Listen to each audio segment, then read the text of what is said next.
এবং সাবেক আজকের এই ঈদ পুনর্মিলনী ও সুধী সমাবেশ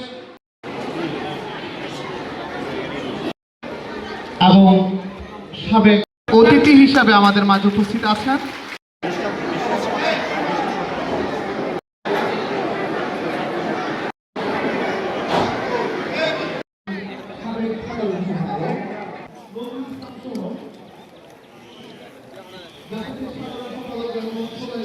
মহোদয়। আমাদের মাঝে জনাব সেনামুদ্দিন বাহারি